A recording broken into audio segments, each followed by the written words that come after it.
When you sat down and planned it and thought, what do I want, what ingredients do I want in my own testimonial, what the key factors kind of driving it, Steve? When the club gave me the date for the testimonial, I obviously had a chat with the manager, Brendan Rodgers, and the important thing was about the team and the squad because of the timing. I didn't really want it to be a testimonial that was going to be low tempo, and all my friends and all my teammates over the last 15 years come back and play a part. I didn't want it to be like that. I wanted it to be a serious game and an important game in the preparation for the season, so that's the way it'll be. It'll be a serious contest. Olympiakois, an important team certainly in the progress of your career. I've not known a louder cheer or a louder moment at Anfield. Was that one of the greatest Anfield moments for you?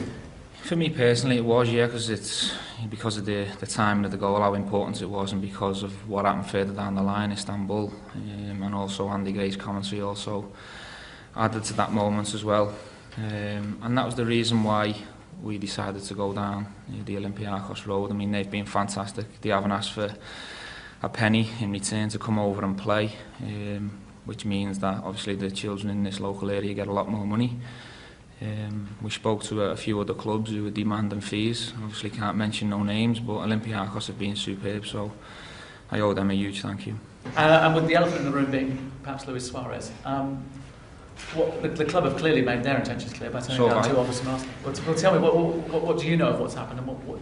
I don't know what's happened. I think the only person that knows what's happened is probably Louis himself. You think he's got a huge decision to make, and as his teammate, I've got to show him respect and give him space to make whatever decision he wants to make. But I think everyone in this room and everyone at this club knows what I want Luis Suarez to do. Everyone knows how highly I rate him and how much I want him to stay. And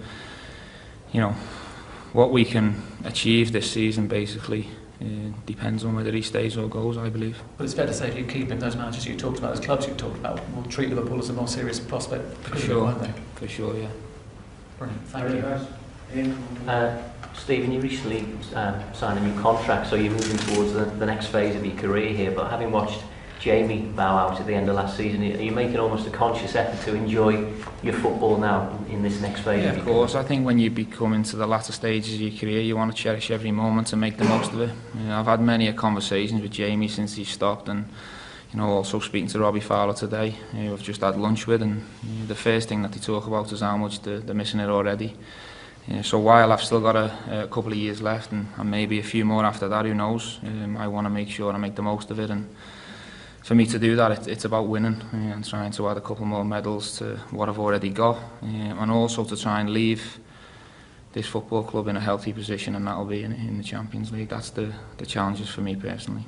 And you mentioned that the fitness regime there, do you feel as fit as you've ever been, because you had the shoulder operation obviously? Yeah, I do actually, but that is not just because of the pre-season work I've done so far. I think it's been over the last 14-16 months since I had my groins fixed. I haven't felt better, and in pre-season so far I've done the majority of the training and played all the minutes in the games, and I feel really good and strong, so I'm hoping I can go on beyond the 2 years I've signed, but I'll make that decision as we go along.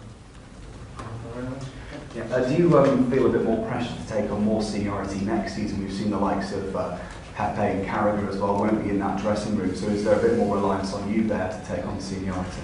Yeah, I suppose there is. I never ever shirk responsibility at this club, but I was given the captaincy at the age of 21, 22, so I know what pressure and responsibility is all about. I've managed to live with it for 10 years, but I think it's also down to other players in the group. Now that Jamie's left and Pepe's gone, I think it's time for the likes of Daniel Agger and Lucas Leiva and Glenn Johnson, other experienced players, to come behind me and help me lead this team to big things, because the talent's certainly there.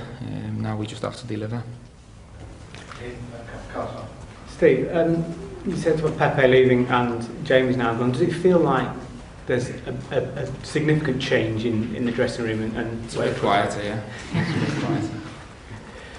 But in terms of the way the club's moving, do you think there's a natural break between one another? I mean, you're still the link between the two.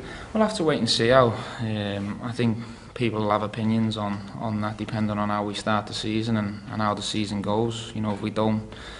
If we don't start well, everyone will be saying we're missing Pepe and Jamie, but if we start well, people will be talking about how well Colo Touré's done and how well Simon Millier's started. So We'll have to wait and see whether them players are going to be missed or not, but they've been two phenomenal players for this club for many, many years, so there is bound to be a change and a bit of difference around the place.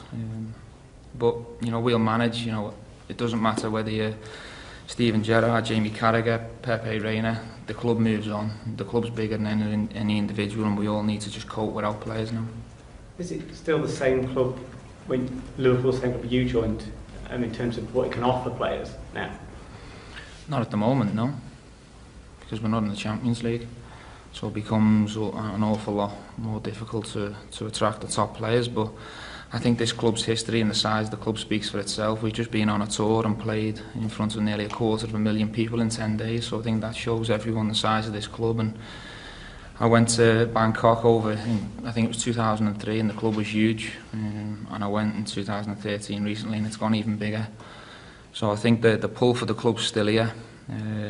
You know, and players who come now and help get the club back into the Champions League will experience some of the biggest nights in their career, because playing European football in front of this crowd is different than any other crowd. It's the best crowd to play in front of. I mean, that is a significant challenge, because you can't keep relying on that history. That history will only sort of take you so far into it. You've got to produce it on the pitch. Yeah, of course, and that's the players' responsibility, and also the staff as well. We need to try and break back into this top four to get that pull back that we had 4 or 5 years ago, when we were comfortably in the Champions League year in, year out, and we were challenging to win it.